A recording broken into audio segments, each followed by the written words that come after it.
I come to you guys with bad news right now. It took me 2-3 months, something like that. But for those of you that are actually watching the stream, I have to tell the people that are listening at home, sadly, I have joined the fantasy football community's Backwards Hat Club, and I am distraught.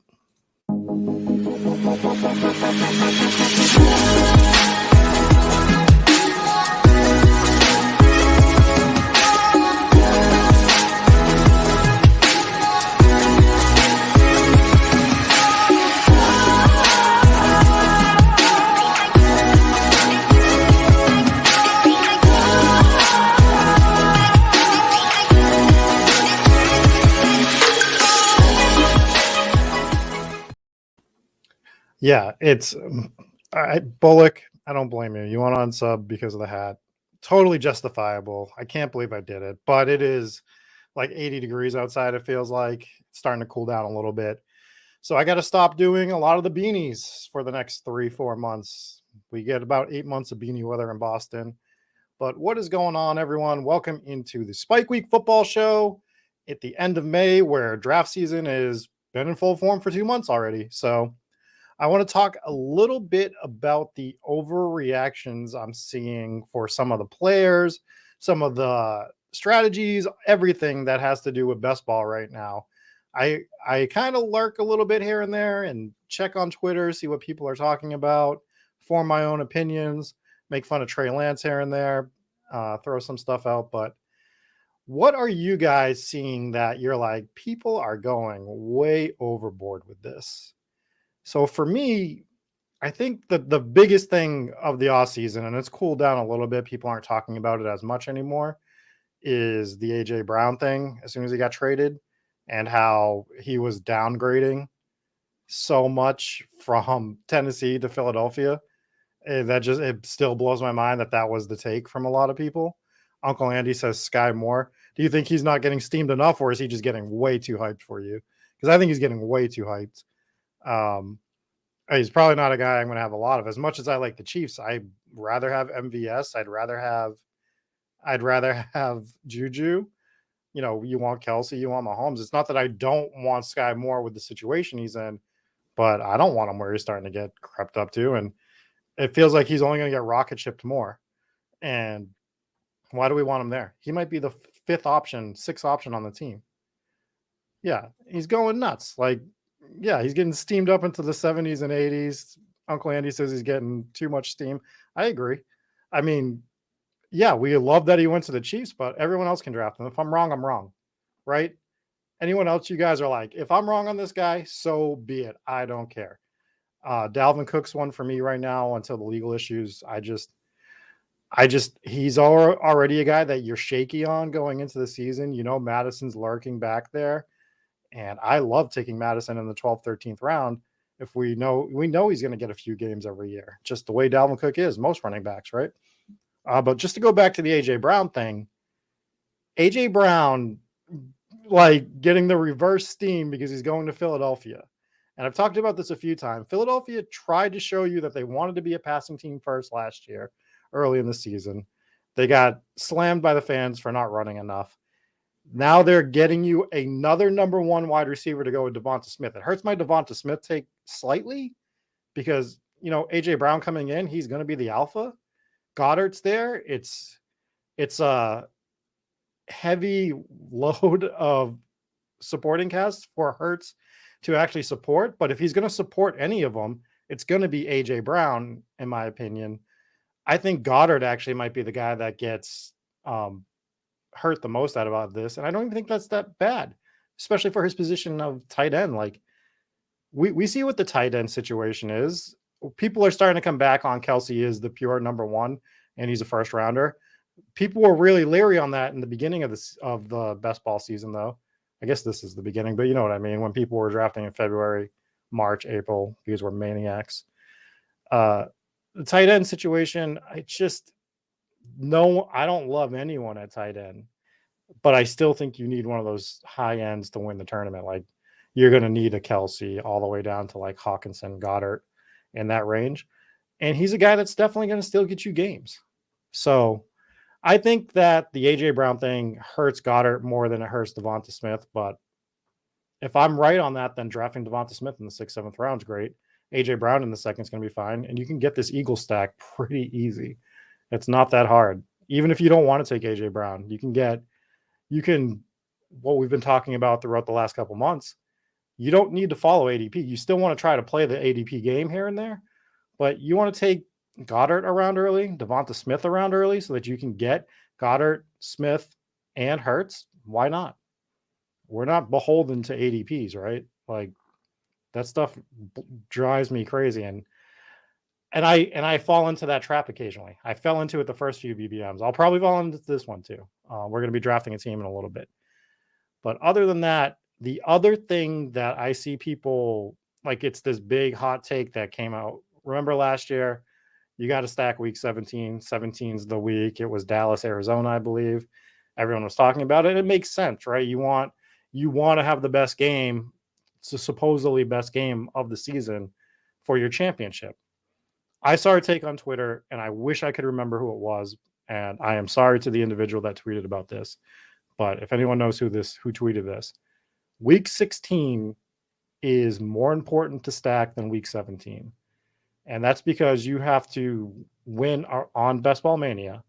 You have to be 1 out of 16 that week. You can't finish second. So if you're planning to stack around a week 16 is the week that you need to advance to the championship. At that point, you throw your hands up, right? You're in the game. You're in the championship. But to get to the championship, was it Eagles Bullock? It's a hell of a take, to be honest with you. If you've got to be 1 out of 16, yeah, you need to be looking at that week to stack. You got to get there. And that's why the debate is, do you play teams to try to get to the championship? Do you try to get volume through to the playoffs? And if you're talking about stacking, I think the week you need to be targeting is week 16. You need to get through that week. That week is hard as hell to get through. It was hard last year. It's going to be hard this year. Finishing second is going to be a kick to your, I was going to say balls. Yeah, we'll say balls. It's going to be a kick in the balls if you finish second. It's going to suck. So if you're looking to get through to week 17, at that point, there's nothing you can do. I mean, technically, there's nothing you can do after you draft the team. But to get yourself to week 17 is the game right now. So when the schedule comes out, that's going to be the first week I look at. I'm going to look at every single playoff week. I'm going to try to figure out what I want to do there. But I'm also not going to overdo myself on trying to stack playoff weeks. If something makes more sense to me in a particular draft, that's what I'm going for. I overdid it last year with the Dallas, Arizona. I tried to get real cute on a few drafts and draft just straight Arizona, Dallas guys the first 6, 7 rounds just to see what I could build.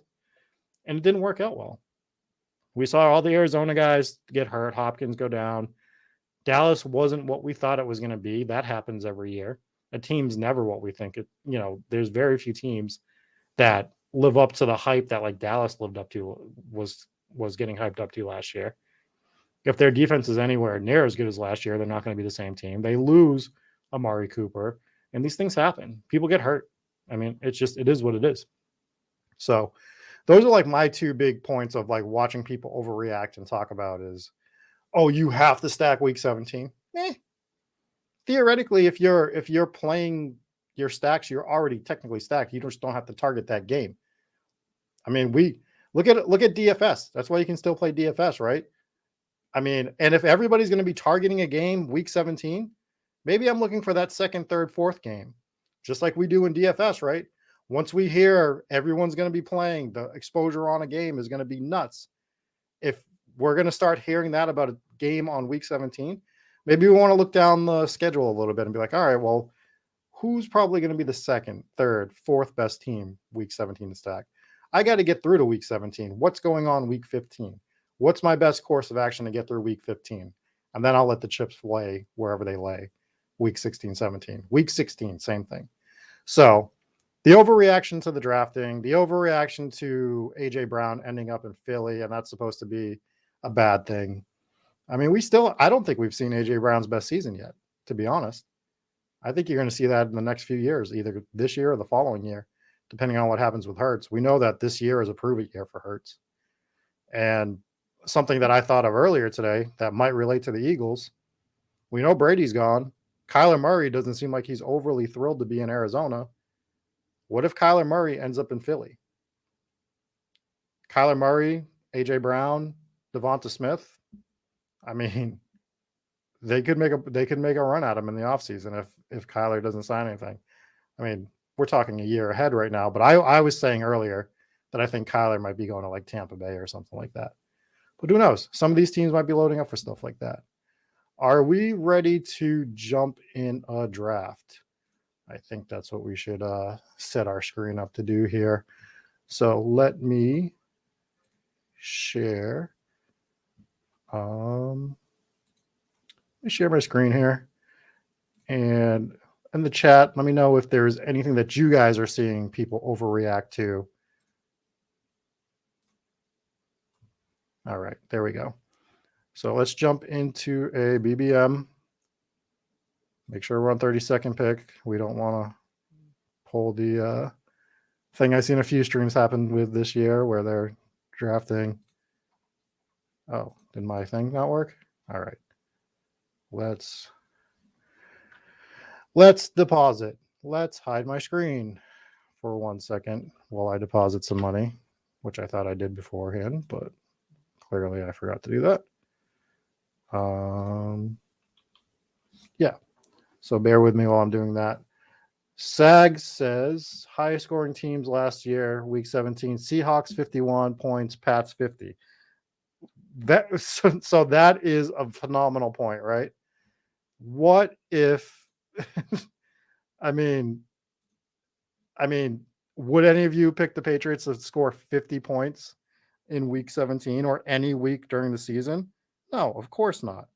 So that just proves my point. It's like, yes, you want to give yourself the best probability to win these things, and having the best offenses and the best game environment against the best game script is theoretically, but like, how much of an edge is it? How much is it of an edge is it 6, 7, 8 months in advance when you don't know? It's not like DFS where we kind of know what the injuries are going in week to week. Yeah, I caught that, Bullock. So we got sneaky and we went and did it on the phone. So anyways, now that I have absolutely fixed everything, let's go ahead, re-add ourselves into the stream, jump in a Best Ball Mania, and there we go. Say that we don't want notifications, then I'll get 300 notifications on my cell phone for the draft. That's fine. We're fine. Everything's fine.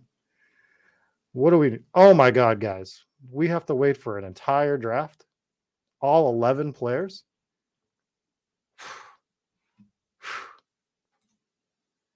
Steam follows with the cycle. Oh, I didn't read your first comment. Sag says, I feel that news cycles come and go throughout the best ball draft season. Russ Wilson trade to Denver seems so long ago. And then he says Steam follows with the cycle. I get your point. The counter to that point is it's not even a counter, it's just to expand upon yours. This has been the craziest offseason we've ever had. Between just like, there was a course where every day it felt like something was happening. Russ gets traded. Is Aaron Rodgers getting traded? Oh, he signs back, but guess what? Devonta Adams gets traded to the Raiders. And then Tyreek Hill gets traded. Oh, Alvin Kamara punched a guy right before the Pro Bowl. Just everything went nuts. There was like 300 more things that happened, right? Brady retired, Brady unretired. That changes the entire complexion of what these what the Buccaneers are going to be doing. Me and Eric are going to be going back and re-ranking all of the offenses again for the AFC and the NFC, which we did way before the season back in February. We'll be doing that soon, probably the beginning of June, end of May, somewhere in that wheelhouse. I'd like to do it after June 1st just because of those cuts, give it a week to see who gets picked up. We've heard that Will Fuller already has some sort of deal with the team, supposedly once the once they're able to make some more cap room after June 1st.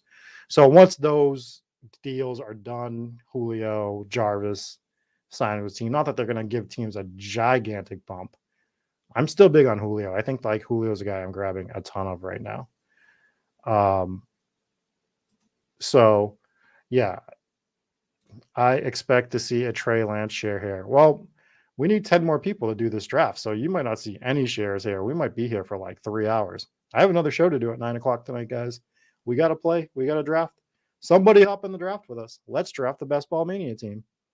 But you will not be seeing a Trey Lance team here. I mean, the only way to get me to draft Trey Lance is what was brought up in the Discord, which was being on a show like Overzet's randomizer show, right? Like, and me having to do something or draft Trey Lance. And I'll probably just do whatever the thing is so that I don't have to draft Trey Lance. Because you sickos will want me to draft Trey Lance in the first round. And I'll vomit into my microphone, into my camera, and it'll be the worst night of my life. So I can't expect that there's any situation that I'm going to be drafting Trey Lance. So there's that. 100%, this felt like an NBA offseason. Yeah. And I think you're going to be seeing it more. I think the NFL is just progressing in the way that the off seasons work. We've seen it the last few, and they weren't quite as crazy as this one, but it's just progressed. Maybe this was the peak for a while and you won't get anything quite as crazy, but I don't think it's going to regress to nothing anymore. And especially when you see positions like wide receiver doing what it does, where it's becoming like the next quarterback spot where they're either just banking on a rookie on a cheap salary or they're signing these guys to massive contracts. It opens the doors for bigger trades. And teams are starting to learn that with quarterback too. It's like, do we want to commit to this guy or do we want to trade him and hope we hit in the draft, pay a quarterback nothing, build a team around him and win Super Bowls in like 4 years and then, deconstruct and rebuild. So it's just the theory of how to construct your team has changed. So the theory of how you approach the offseason has as well, which is what I found the most. I mean, we're all about fantasy, but throw fantasy aside. The evolution of the NFL front office and what they're doing now is very, very interesting to me. Bullock says that he's busy drafting the Tuesday shoot around with Spike Week's rank. Yeah, I mean, dude, everyone using these Spike Week ranks has been crushing. We see a screenshot like every day, getting tweeted to Spike Week. Thanks to Spike Week's ranks, I took down this MLB contest. I took down this NBA contest. Spoiler alert, guys, by the way. Right now, 4 out of my 6 NHL teams advancing in the playoff best ball format because I am now an NHL thought leader because I know like 3 guys in NHL. We need 3 more people in this. I was going to bring a listener from the Discord in as well for this show. I just was able to hop back into the Discord right before I jumped on. I saw that my DMs on Twitter is not open, so my bad on that. We'll figure something out for the future to make that work. Maybe I'll open my DMs. You hate to see it, to be honest. I really thought they were open. Bullock's first NBA tourney testing the waters. Yeah, I mean, they're fun.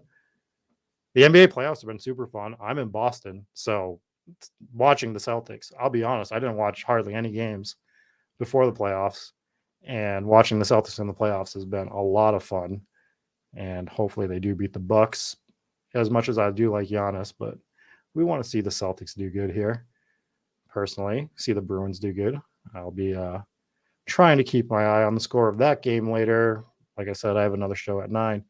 Another thing, I have to look at the exact number, but when we started this in February, I teased the giveaway, and we're giving away an NFL signed jersey once we hit 600 followers or subscribers on YouTube. And we are really close to that. And I'll come up with something on how I'm going to give that away, like a Google Doc or something. And we'll do like a spin on one of the streams on a Tuesday to give that one away. 850 subs for Spike Week on YouTube. I have a signed Tua jersey that we're giving away. It's a Mills jersey for the Eagles Super Bowl year that I'm giving away. Right? I think it was Mills. It's been a while. I haven't looked at it. Didn't put that one on the wall, but giving it away for free. Once we hit 600 subs, you have to be subscribed to Spike Week, and you also have to be subscribed to Hometown Ghost Stories on YouTube as well. And I can check. So I kind of fibbed a couple months back when I said I'll definitely be checking. Wasn't sure if I could check who was subbing on both, but I can. So I will be checking. You have to be subscribed to both of those channels. And right before this pops off right now, and with one person left, if you are listening to us on the podcast version of this, it would be super helpful if you could give us guys a review, like, subscribe, all that fun stuff to the stream. We only need one person left. Don't worry about it, guys. I'm going to get the influencer 101. We're going to take Jonathan Taylor, and it's going to be that. And then we'll talk for a little bit longer. Who are you guys fading in the first round? That's another question I have. So I've been trying to think about this Christian McCaffrey thing for the past week. And it's like, well, if you get McCaffrey at the 103, that could be an absolute steal, which it could be. But we've seen what's happened with him the last 2 years. Is the team worried about him getting hurt more? They brought in, they got a whole philosophy change there. Is that going to downgrade him? We don't know what the quarterback situation is going to be. It feels like going into last year, the unknown for Christian McCaffrey was, could he stay healthy? And that's all you had to ask. And now it feels like we have so many more question marks with him. And it's just like, is he worth the 103 pick? If he's going to be what he's been before, then yes. That's the easy answer, right? But is there so many more things to worry about now that it's a little easier to fade him at that 103 spot? That's my question. We got the 110, which sucks. Bullock's fading Henry like every fake sharp. Dalvin, if no suspension, he won't change much in ADP. And maybe Eckler. I'm fading Eckler. First round on Eckler just seems really, really, really tough for me. I can't do it.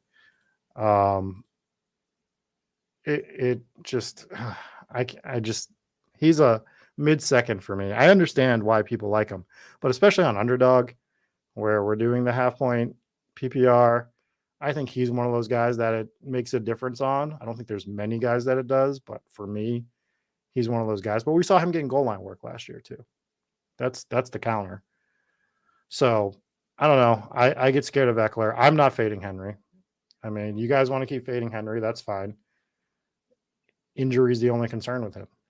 He dominates. We've seen it. I don't even have to throw you stats. Derrick Henry dominates when he's on the field. Simple as that. Dominates the touches, dominates the game, and I don't need him to catch 80 passes in a half-point PPR. He scores touchdowns. Plain and simple. That's what he does. Hand in the dirt. We don't need to look at stats for that. We know what Derrick Henry is. I just think it makes people feel good to fade guys like Derrick Henry. We don't need to fade him. I don't go out of my way to draft him 101, but if he's there in a spot where he makes sense, like right now, if Justin Jefferson were to go here and then I had the 7th pick, Derrick Henry's the easy one. Najee's the next guy after that, but I'll take Derrick Henry over Najee Harris. That's where I'm at with that. I mean, who is outside the top 10 that could get steamed into the top 10? That is a great question, which we will look at after we pick. We'll start seeing some of the guys that are left.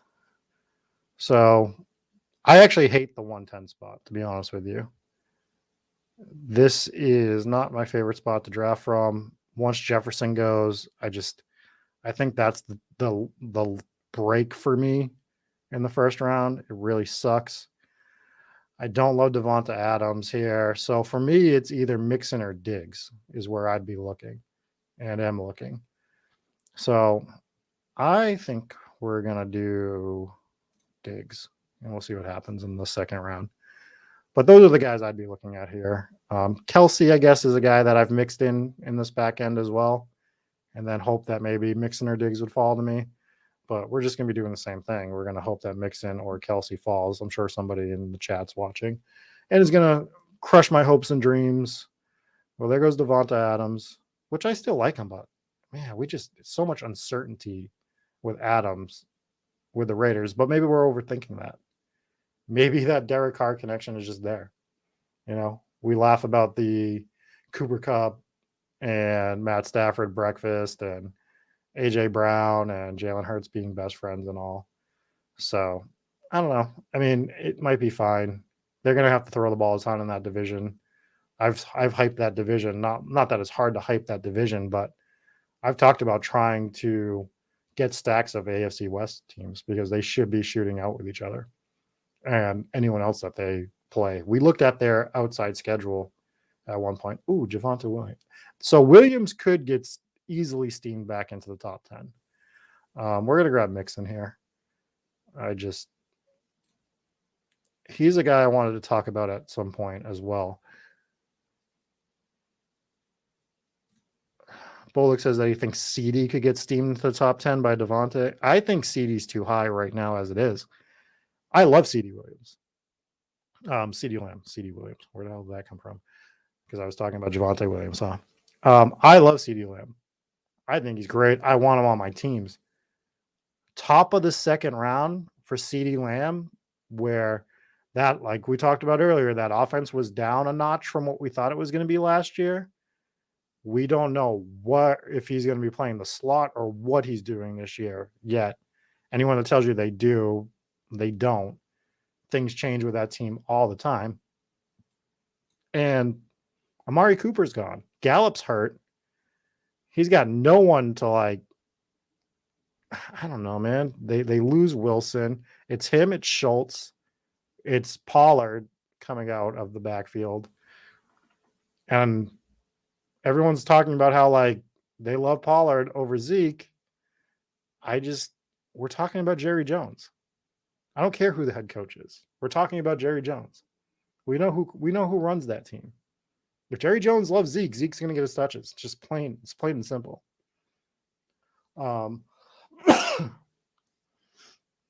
Cole Peterson said, wow, Fournette won. I don't know what that's all about. I did not see Fournette go first overall. So, yeah. So, the other thing I've noticed, and I don't know, have we talked about the quarterbacks going so early? Very different than last year. You can get locked at a quarterback by round 8. And then you're staring at Kirk Cousins. And then you're like, do I just take Cousins because it starts to get real ugly at that point? So I find that stuff interesting as well. What are you doing with the quarterback position? I think you need one of the top freaking quarterbacks to win a tournament in best ball, hands down. Even if it's not week 17, you might need the guy that hits 40 in week 15, right? And who are the guys that are capable of doing that? That's who we got to figure out. So where's the line on that? Hurts was a 20-point machine for a long time last year, where he got on the field, he got you 20, never got you 40. Is he capable of taking that step this year? Now that he brings in AJ Brown, I think he might be. So that's where I think the line's kind of at. It's kind of at that Hurts. Hurts might be going a little too late too. He might be a guy that gets steamed up a round or two over the next 2 months. What did I miss, guys? Did Fournette really go 1-on-1? Was I just so drunk with the stream talking power that I didn't even pay attention to that? Is that a thing that happened? Let's see. Oh my God, it did happen. I saw Taylor because we must have scrolled over. Fournette 101. And I still didn't get a guy that I liked at the 110. The 110. Wow. Crazy. I had guys like this in drafts last year where they would just take an entire team. It was the Steelers. And I think the guy's username was Steelers. And he would just come into a draft and just draft every Pittsburgh Steeler between rounds 1 and 6. So yeah, maybe that's maybe the guy just really likes the Bucks. And like we were talking about earlier, you don't have to draft that ADP. That's a little wild, but yeah. So what are we thinking here for the third round. Man, it just gets uglier than normal here. So I think what I want to do is I think I want to take DJ Moore. I think I want him as my second wide receiver here. And then I have a plan. I have a plan. Anytime I can make a Red Dead joke, I will do it. That's a promise. That is a Spike Week promise. That if I can make a Red Dead Redemption joke on stream about having a plan, then I will. But I do have a plan. Maybe. Maybe I have a plan. That plan is coming together. We are going to be getting a quarterback. Just going to put that out there now. Question is, which one do we want? Do we want Mahomes or do we want Lamar? And I think I just want Mahomes. Fourth round Mahomes, I'm fine with it. I like Lamar a lot, and I'm going to have to start switching this up a bit because it really does sometimes come down to Mahomes or Lamar, and I've been pulling the trigger on Mahomes almost every time. So that's something I need to start rotating in some more Lamar. And it's so hard to do it when Mahomes is just sitting there. So that's my problem with the fourth round QB. What do you guys think about a QB going in the second on Underdog? Because Mahomes, I think he did sometimes. I think he was more so third round a lot of the time when I was drafting last year. And Josh Allen is great, but what are the odds of him finishing the number one overall quarterback again, if he even did last year? Or is it more about, like we were talking earlier,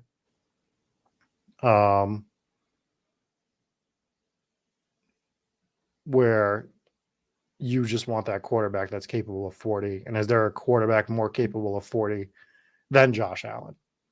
He won people $1 million last year. Liam had Josh Allen. Now, he's a Buffalo fan, and it was more fandom probably than anything that allowed him to draft Josh Allen wherever he drafted him. But it doesn't change the point that Josh Allen is the reason, one of the 3-4 reasons that he won $1 million. He had the nuts. Like, let's not forget that. He had Rashad Penny. He had Jamar Chase. Like, he had the nuts. Like, that's who you needed. But Mahomes was on pace to have a great game that day as well. I started off in the championship with Damian Harris and Mahomes, and it felt good. That changed real quick. Real quick. So our team currently is Mahomes, Mixon, Diggs, DJ Moore, which I do not hate. I don't really know what kind of stack we're going to end up with Mahomes here. We'll see. Maybe we'll do some funny stuff in this draft just to test some stuff out that I haven't tested out yet. Don't want to say it. Don't want to get sniped on some of that stuff. So we'll see. We'll see how the draft falls. We'll start looking at some things. While we're thinking about that, because we're going to be picking in about 4 picks here. Let's go back to Leonard Fournette going one-on-one. Is the guy who drafted him one-on-one in the chat? Is he in the chat? Can he explain his reasoning? That would be awesome. Because I am perplexed, to be honest with you. Actually, let's try to look at his team real quick. So he goes Fournette, he's got ETN, he's got Evans, T. Higgins, and Mike Williams. I mean,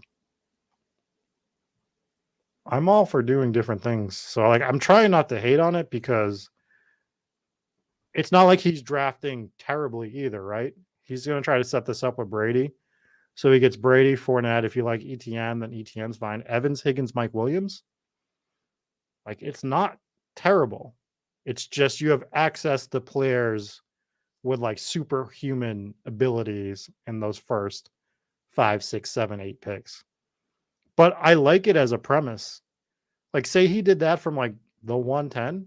Maybe that's a leak for me. Maybe I need to be even scrolling down in the first round. That's not where I'm talking about drafting outside of ADP usually. But maybe we should be.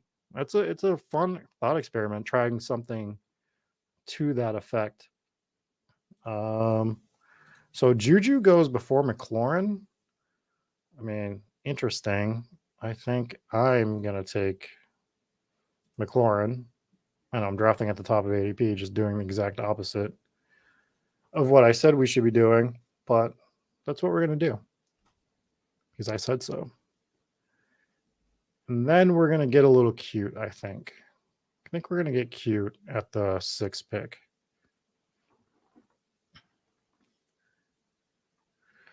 Coakley, why are people high on DJ Moore with his QB situation? And my answer to that, thanks for the question, Terrence.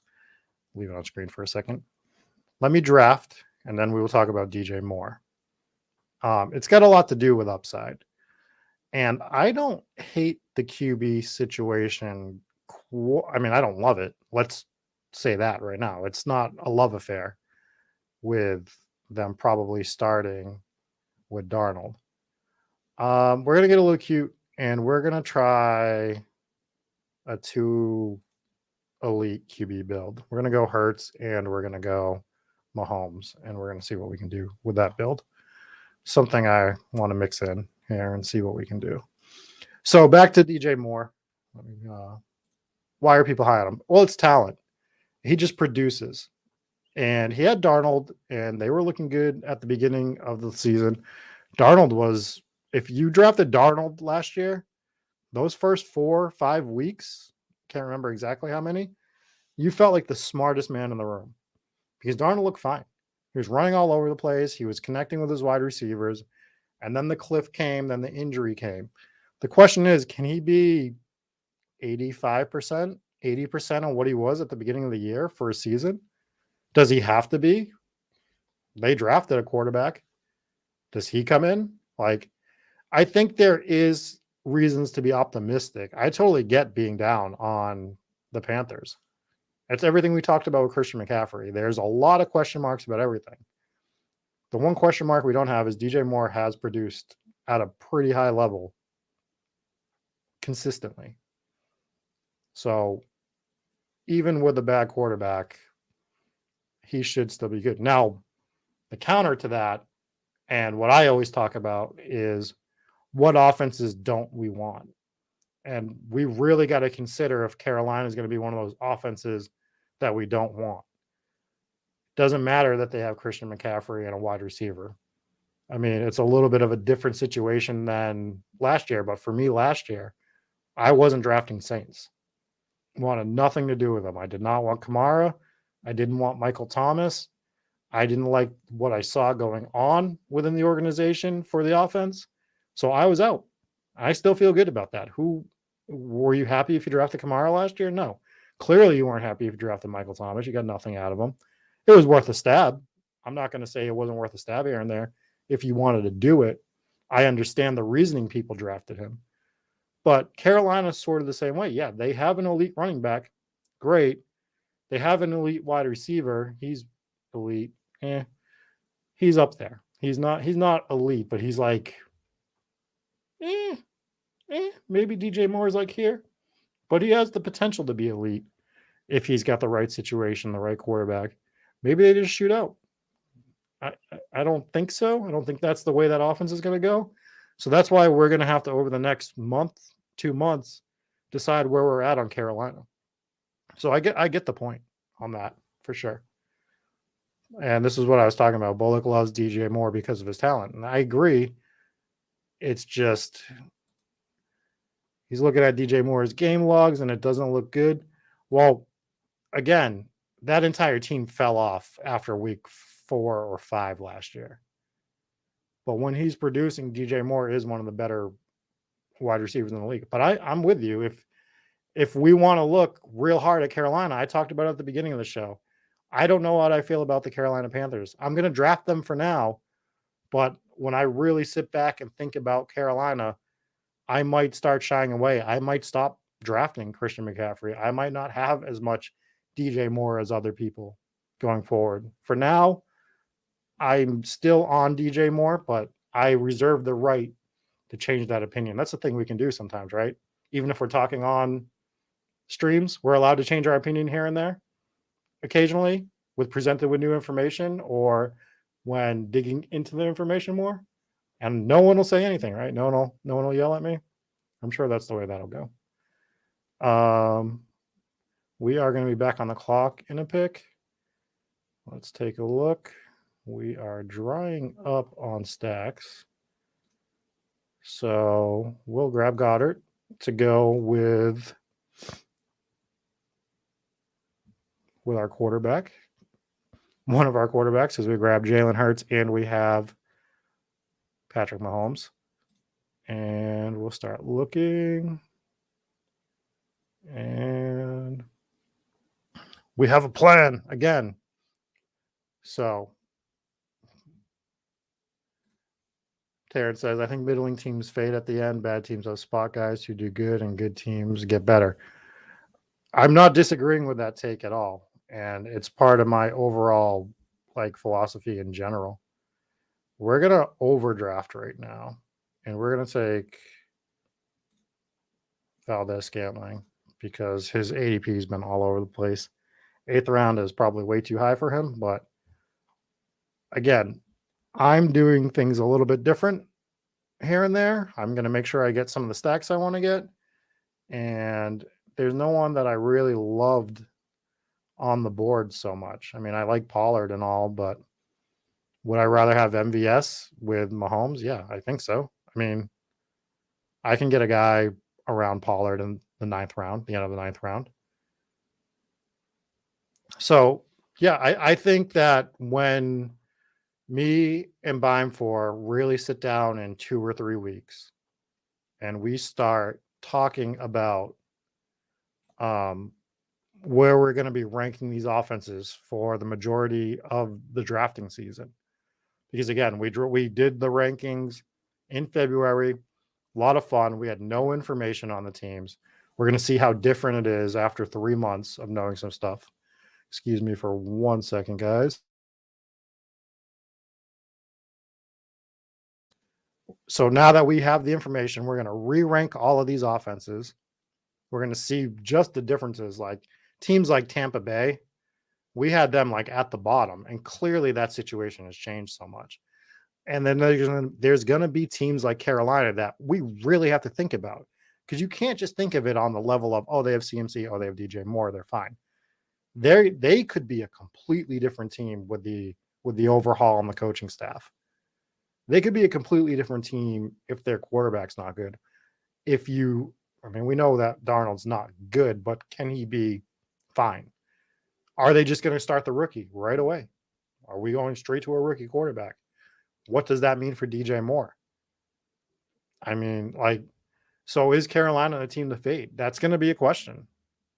It hasn't really been brought up by a lot of people because you hear about 2 big names on the team and you're like, oh, well, they should have enough offensive power with McCaffrey and Moore. And like you said, they didn't have great game logs after week 5, after week 6 last year, here and there.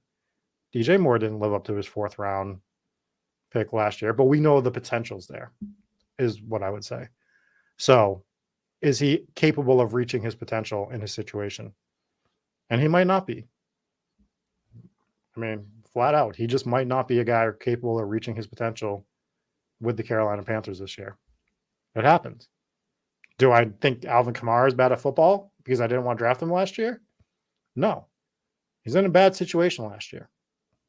Could be in a bad situation this year too, with everything that's going on with him. So those are the things that we have to think about. We can't draft off of name recognition. We can't draft off of that stuff because a player is of value. If a player is a value and he doesn't produce, then he's not a value.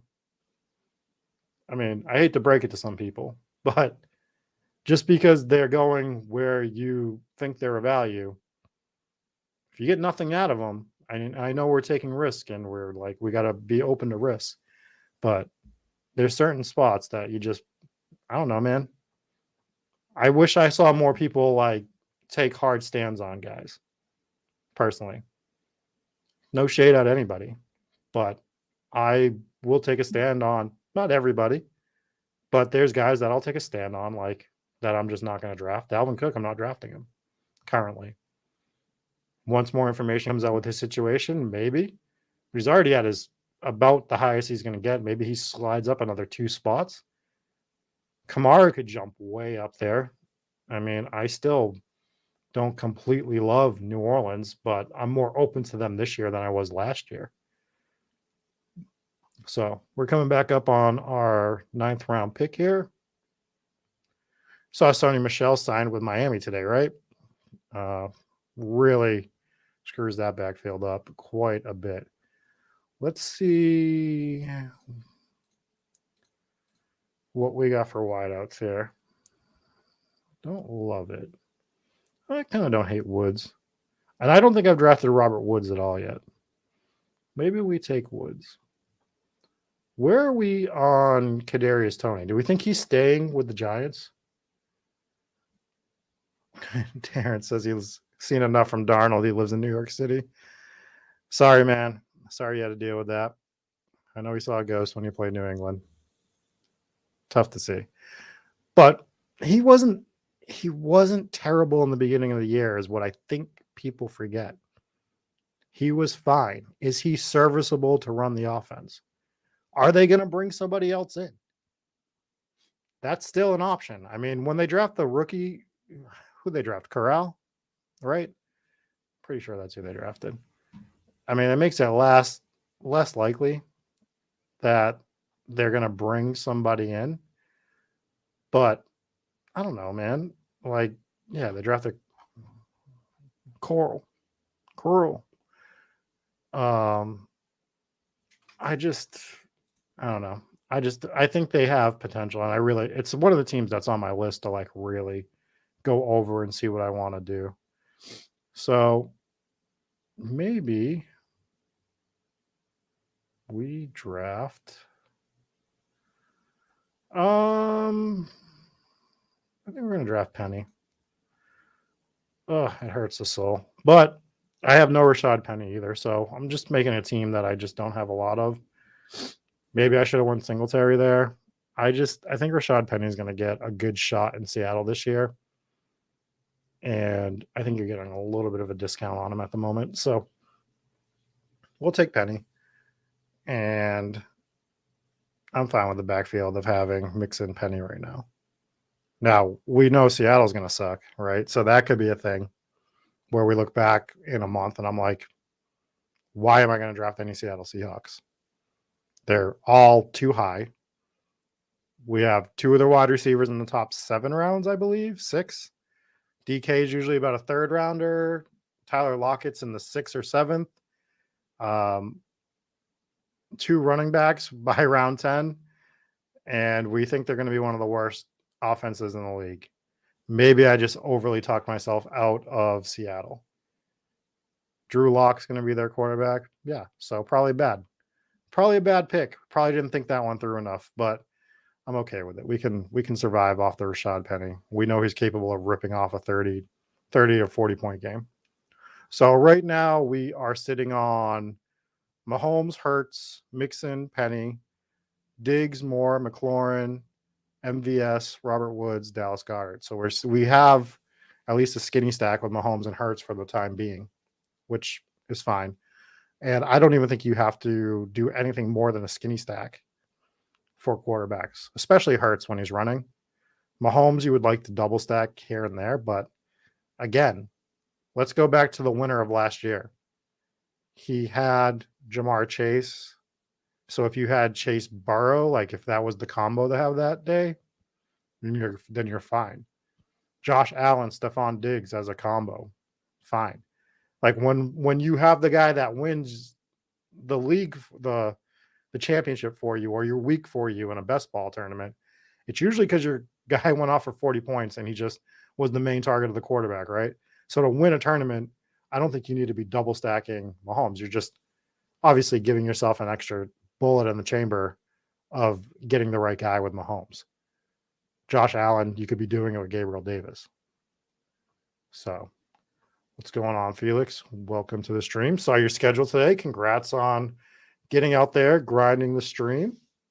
If you ever need me to come on and tell you not to draft Trey Lance, just shoot me a message. I don't charge much, The don't draft Trey Lance info is free. All right. We are back on the clock. And I actually see how I would like for this to go.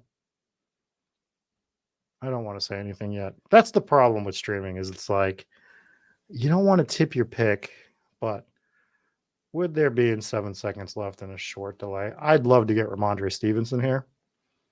I wouldn't be shocked if Harris isn't on the roster at the beginning of the year for New England. Or if they try to move him for like a 4th round pick or something like that. I mean, they could still hold on to him, but drafting 2 rookie running backs was kind of startling. So I think Ramondre, I was Harris over Ramondre last year when people were steaming Ramondre. But now with watching what the organization is doing with their backfield, it feels like they're very comfortable with Ramondre Stevenson being their main back. A New England main back, because a New England main back is never a 3-down guy, right? We know that. But they can get a ton of carries still. They can get a ton of work. Ramondre can catch the ball out of the backfield. I'm pretty into having him. So we scroll back up, and it went exactly how I wanted. I wanted to get Hardman here in the 12th to double stack Mahomes. So I got Hardman and MVS with Mahomes. We get Hurts with Goddard, which I am more than fine with just having him with Goddard. That's a win for me. We're going to drink a little bit more water.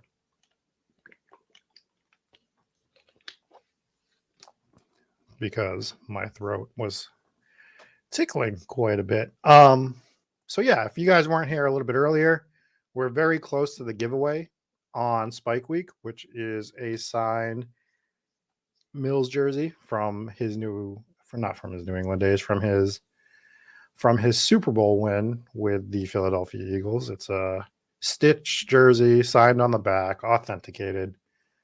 I'm into sports memorabilia, as you can tell. So I know these things. I know when things are fake and not fake usually, which is fun. So we're going to be doing a giveaway for that jersey once we hit 600 subs on Spike Week, the YouTube channel.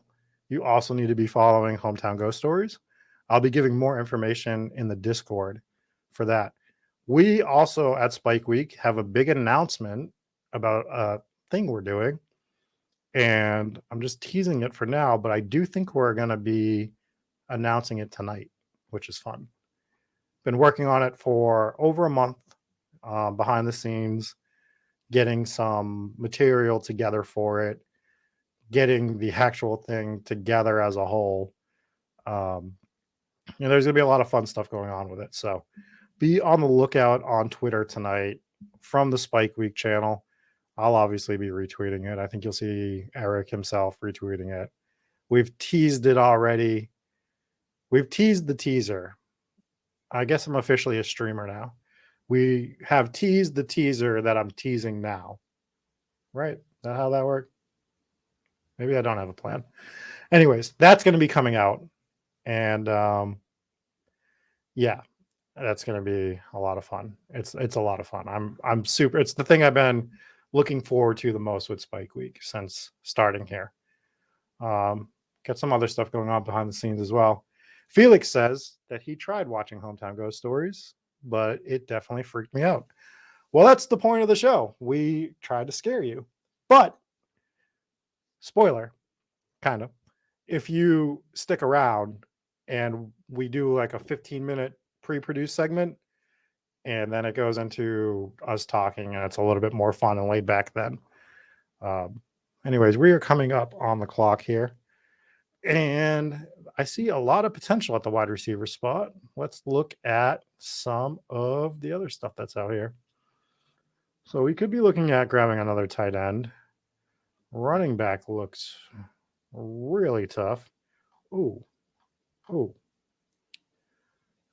Maybe not so tough. Wide receiver. Wide receiver is fun. There's a guy on this list that I do like a lot. And I'm just going to say his name. I find KJ Osborne overly like just a guy that every time I see him in the draft around the 13th, 14th round, I think I've even gotten him in the 15th here and there. I'm like, oh, I like I like KJ Osborne. We all think that Thielen's going to eventually fall off. He never does. But we saw that when given the opportunity here and there last year, Osborne was capable of spike weeks, right? He had a couple games, at least one that I can remember, that he just went absolutely nuclear. He had 7 touchdowns last year. Let's grab Osborne. He's our 7th wide receiver. So we're saying with our 7th wide receiver, if Osborne can give us like a 7 touchdown, 8 touchdown year, again, 800 yards, we're not going to take that. Week 17, week 16, he goes off, has 2 touchdowns, 130 yards. He gets you through to the championship, right? He could be one of those guys. Definitely think of all the people that are like in this area, there's people capable of doing that. But I like KJ Osborne more than I like Corey Davis now. Like it just seems like a better, and we shit on Kirk Cousins all the time. But who's more at this moment? Who do you trust more, Kirk Cousins or Zach Wilson? I want to grab Kenneth Gainwell. Do I? Yeah, that's my double stack. So we do a little bit of a different double stack with Jalen Hurts. We grab Kenneth Gainwell. We grab Dallas Goedert. A little unique. We have a double stack with Mahomes. And I like Gainwell. I like what I saw from him last year. I know that backfield is a little murky, and we think that Miles Sanders is going to be the main guy there. But why can't Gainwell come out here and be, a great third down back and pick up a lot of that work? It's not like Miles Sanders was, blowing the doors off the hinges when he was running last year, when he wasn't hurt. And he's always hurt. So Gainwell, I think, is fun, especially if you have Hurts, because he is a great pass catching. Great's another word. Overhyping guys. And I'm at least calling myself out on it. But if we can take a flyer on Kenneth Gainwell on the 14th, sure, why not? What are some of the running backs you guys have been drafting towards the end? Look at this. Look what happens here. My background screen goes off. We look super bad. But we're back. We're back with the background screen. Who are some of the running backs that you were liking, like the 14th through 18th round? I'm big on Dearness Johnson. That's not a secret. I love grabbing him 17th, 18th if I can. He's not looking quite as good as he was when we thought Kareem Hunt might be moving on from the Cleveland Browns. Doesn't look as likely anymore. But all it takes is either Chubb or Hunt to go down, and we know Dearness Johnson steps right in. And he gets a big amount of that work, 40% of the work. Especially, I was going to say especially if Chubb goes down, but it doesn't matter. It could be Hunt down. They're going to give Dearness Johnson work if he's the next man up. It's just the way they played last year. And they're probably going to be looking to run the ball the first 8 weeks of the year. If what we think is going to happen happens, where Deshaun Watson gets at least an 8-game suspension, that's what, is floated around out there. A lot of people think he's going to get an 8 based on nothing. We know nothing. What do we know? But it feels like he's going to get like an 8-game suspension, in my opinion. Jacoby Brissett ain't it. We've learned that Jacoby Brissett ain't it. So they might try to do what they always do, and that's just grind games out on the ground, especially in those first 8 weeks. And we don't even know if Deshaun Watson's going to be good when he comes back. He's young. So, totally fair that he should be. Didn't play at all last year. He's probably going to miss half the season this year if he doesn't miss the whole season. What if he does miss the whole season? He's out of football for 2 years. It's not good. I can't imagine that being a good thing, that you haven't played football in 2 years, like at the NFL level, and you're going to come back. I don't know. That's a whole other thing, I guess. We're almost back on the clock.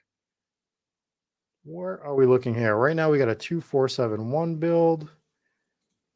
Let's look at some tight ends. I don't really want to go Noah Fant, especially when I went Rashad Penny. Logan Thomas, I already have McLaurin. I don't really want to double stack Washington on one team. I do like Everett for the Chargers. I do like Everett going to the LA Chargers there. And I think we can maybe get away with getting a third tight end. We definitely don't need a second quarterback.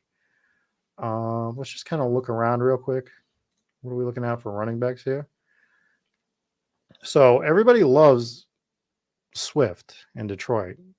Where are we at on Williams? You thinking he's getting too old? Let's take a big flyer, though. Let's take Tyrion Davis-Price in San Francisco. Let's grab him. And that gives us 5 running backs. We might want one more. Not in love with our RB core. So what do we want to do here? Do we want to go... Ooh, just a 7. We got to grab a tight end. Yeah. Yeah. We might stick with 5 running backs. We're going to see how it falls. Herbert. Yeah, I mean, we all love the Chargers, right? I mean, again, we love the AFC West. It is a great division to have players in. So there goes Everett because I talked about him, because everybody hates me and they want to see me suffer, which is very sad. I don't like it. I don't like when you guys want to see me suffer. We're going to grab our last wide receiver, and we're going to grab Julio. Julio's my 8th. I mean, I have a ton of Julio Jones because I'm getting him in the 16th round. I'm okay with Goddard being my tight end. So if I only get locked into 2 tight ends, so be it. I'm okay with it. I don't think that's what's going to happen. Actually, I do think that's what's going to happen. But if we only have 2 tight ends and one of them's Goddard, whatever. I would have liked to get 3, but I'll take Julio. We'll do an 8 wide receiver build. We'll go probably 2. We'll probably go 2-6-8 too. I think. We'll see though. We will see. No Khalil here in the 14th. I do like Khalil Herbert too. I'm way down. So this goes back to the discussion earlier. I mean, we'll talk about it for the next 3 weeks until we do the ranks again, but my worst take of the year so far was the Bears earlier in the year. I was ready to go wheels up on Bears. I thought they were going to grab next level wide receiver. I thought it was going to be Ridley. We saw what happened with Ridley. That's another thing we forgot to talk about earlier, about this being a wild offseason. But I thought they were going to grab Calvin Ridley. I thought they were going to have him, Mooney, Kmet. I thought Fields had the chance to upgrade. You'd have Montgomery, possibly Herbert in the background. Oh, I see what you're saying now, Felix. You were talking about Khalil Herbert. So you said Herbert. I was talking about a Chargers player. The brain goes that way. Anyways, Bears are my worst take. I am not on the Bears anymore at the moment. I don't really want to draft Bears. Maybe Kmet here and there. I really like Mooney. I think the offense just isn't going to be good. I'm not touching Fields. I don't know why people are drafting Fields or they're drafting him. I mean, Chicago feels like it's going to be a disaster this year. It just feels like they did nothing to improve that team. What did they do? Like, what did the Chicago Bears do to make you feel good about that offense? Nothing to me. I feel way worse, clearly. So what are we doing here? What are we doing with the Chicago Bears? So I want to like Herbert because I did like Herbert, and he's one of the guys that I will take a swing on in the 14th, 15th. Those are the upside guys we can take in that spot, but I'd rather take a chance on an upside guy on a big offense, rather than a guy on what I think could be the worst offense in the league. We learn every year that there's certain offenses we just didn't want to touch ever. We didn't want any part of them. We didn't want to touch like the Jets last year in general. There was the 1 week that Zach Wilson went absolute ham, but that was an outlier game. The bad teams, they have like one or two outlier games where they had somebody that was overly fantasy relevant. Brandon Cooks here and there for Houston last year, right? But it wasn't overly consistent. That fell off. I don't know what I want to do here, to be completely honest. I know what I don't want to do, and it's probably what I'm going to end up doing. Why is Logan Thomas still on the board? Am I missing something with him? Like, is there a reason why Logan Thomas is falling three rounds late? I mean, I don't really want him with McLaurin on my team. It's not a thing I'm looking to do. There he goes now, but yeah, well, I mean, why are we taking so long on that? All right, so what do we got here? I think we're gonna grab a tight end, and we could go Azomo. We could go Hooper. Let's go upside. Let's go Trey McBride, which is probably bad. We should probably be looking at, anyone else that's on this list, but I don't know. I think Trey McBride in Arizona. We know everyone's like all about Ertz again. Ertz was 100 last year, and now we're fine with him because he went to Arizona, and all of a sudden he was fine. They might have to run some 2 tight end sets with him, especially with Hopkins out. So I'll take a stab on McBride here and there. Again, I'm fine with Goddard. And I think I want to grab one more running back. I think I want to do a 2-6-8-2 build. And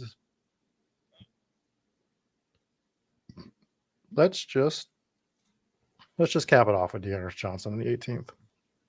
So let's look at Felix's comment here, and then we're probably going to be getting out of here unless there's somebody that wants to go over their team that was in the draft.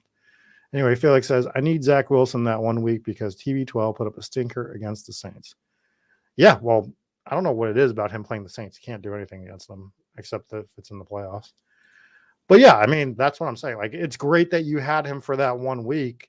And I guess you had a quarterback that carried you through to the championship and to $1 million, which is amazing. Congratulations, Felix. But in general, Zach Wilson didn't improve your team until that 1 week.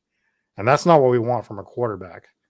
We're really razor thin on that position with our builds. We're 2 quarterbacks, maybe 3. They need production. It's not a 9th wide receiver, 8th wide receiver where, yeah, I know this guy's probably only going to get me 2 weeks, but I'm so stacked at the top of the thing that I can overcome that. It's not ideal.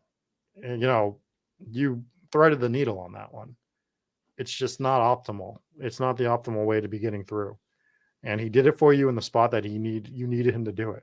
What if he did that on the week that Brady did get 28 points? It doesn't help you. Like, he wasn't a difference maker at that point, right? You got the optimal spot that he was.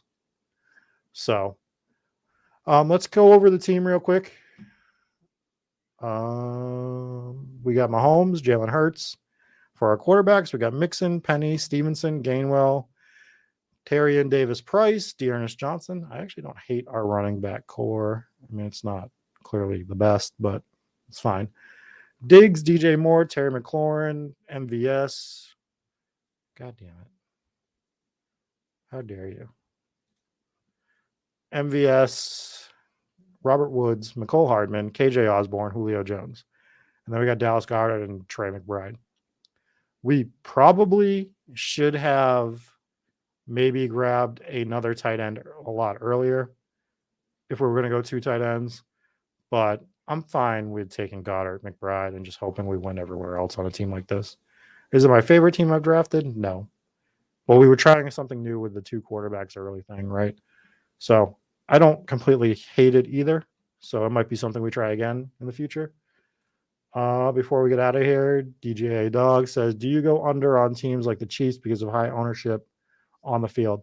I don't go under on teams like the Chiefs, but as we were talking about earlier, with Sky Moore getting so steamed up, I'll be underweight to everybody else on Sky Moore because I think he's getting too high. Juju, I don't know how I feel about the Juju Smith-Schuster stuff. I'm probably going to draft him more than Sky Moore. More than Sky Moore. It works. But I don't love it. Like I don't love drafting him in the 6. It feels high.